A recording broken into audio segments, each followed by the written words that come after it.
ये कहानी है सिद्धार्थ की। सिद्धार्थ पिछले 4 सालों से अपनी गर्लफ्रेंड के साथ लिव इन रिलेशनशिप में काफी खुशी से रह रहा था।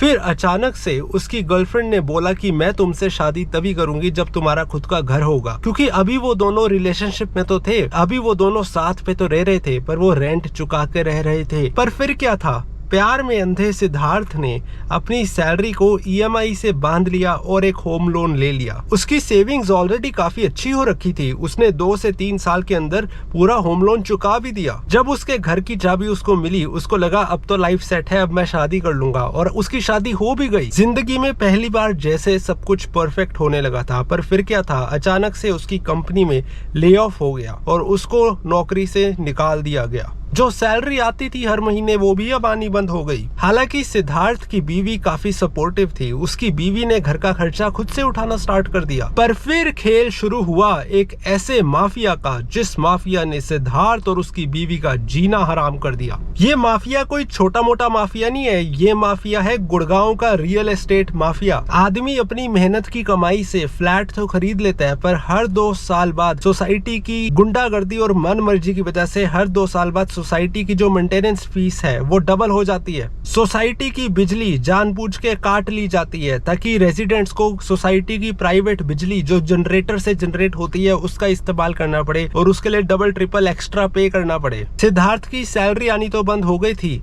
और ऊपर से उसके घर की कॉस्ट ऑफ लिविंग और भी ज्यादा बढ़ चुकी थी, वो भी शादी के जस्ट बाद। जो मंथली मेंटेनेंस फीस सोसाइटी की 5,000 होती थी, वो अचानक से 12,000 होगी। घर का बिजली का खर्चा जो 3-4 हजार रुपए आता था, वो 11,000 रुपए हो गया, क्योंकि सोसाइटी वालों ने बिजली काटनी स्टार्ट कर दी। और हालात तो ये हो गए कि बस एक बार ऐसा हुआ कि सिद्धार्थ अपनी सोसाइटी की मेंटेनेंस फी टाइम पे नहीं भर पाया।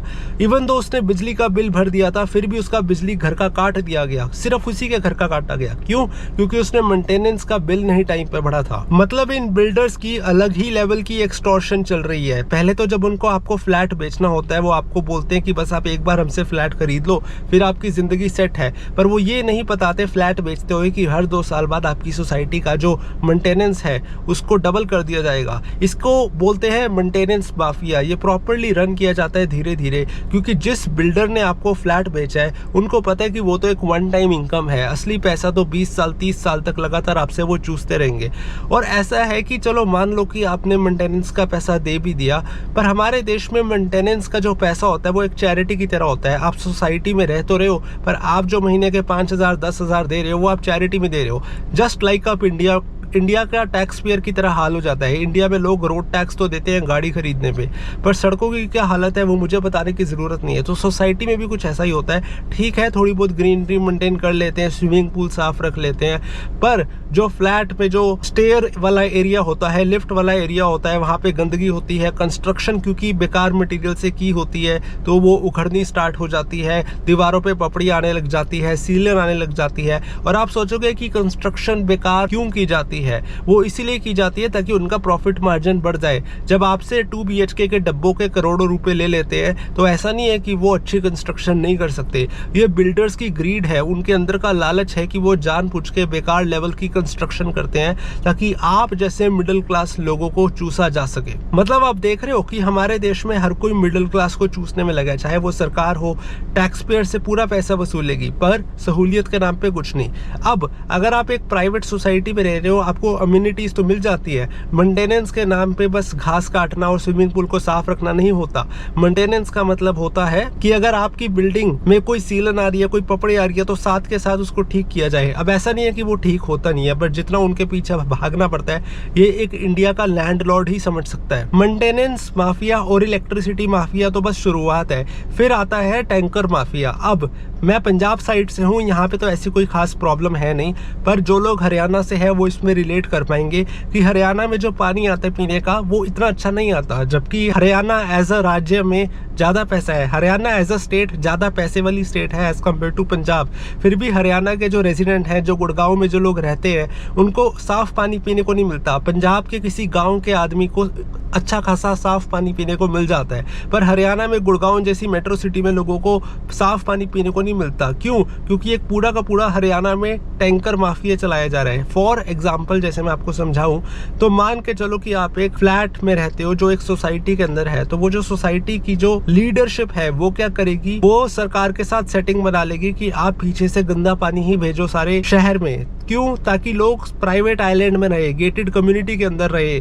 आज की डेट में गेटेड कम्युनिटी किसी प्राइवेट आइलैंड से कम नहीं है। जो अमीर लोग हैं, जो पैसे वाले लोग हैं, वो नहीं चाहते रहना बाहर की गंदगी में, बाहर सरकारी इंफ्रास्ट्रक्चर में। वो अपने प्राइवेट छोटे छोटे आइलैंड बनाना चाहते हैं, जिसको आज की डेट में हम कहते हैं गेटेड कम्युनिटी।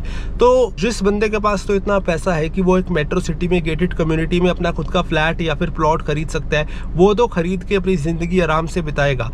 पर एक टैंकर माफिया भी है कि जो पानी का सप्लाई है वो जानबूझ के सरकारी एरिया में ख़राब किया जाता है, ताकि प्राइवेट जो टैंकर के बिजनेस है, जो पानी सप्लाई करते हैं, उनका बिजनेस अच्छा चले। तो ये तो बहुत सारे स्कैम है जो कि आप मान के चलो कि फ्लैट खरीदने के बाद, होम ओनरशिप मिलने के बाद, पोजेशन मिलने के बाद होते हैं। हमारे देश में इससे कितने सारे केसेस हैं। ऐसा कहा जाता है कि हर 10 में से 6 जो फ्लैट हैं या हर 10 में से 6 जो घर हैं, वो तो टाइम पे पोजेशन ही नहीं मिलती होम बायर्स को उनकी। आपको क्या लगता है कि घर खरीदने से पहले जो बिल्डर और प्रॉपर्टी डीलर आपके साथ स्कैम करते हैं, उसके ऊपर मेरे को वीडियो बनानी चाहिए?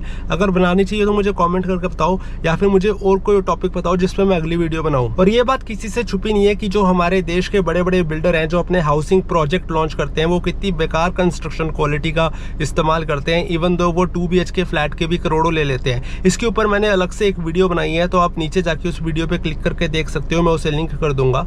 तो प्रॉपर एक वीडियो बनाइए कि कैसे जो बड़े बड़े बिल्डर हैं वो आपसे पैसे लेकर आपको फ्लैट तो बेच देते हैं, पर कैसे आपका फ्लैट कुछ ही सालों में एक्सपायर हो जाता है क्योंकि उसकी कंस्ट्रक्शन इतनी बेकार होती है। तो ये वीडियो लिंक किया, इसको जरूर देखना। तब तक के लिए सब्सक्राइब करो। Goodbye, take care.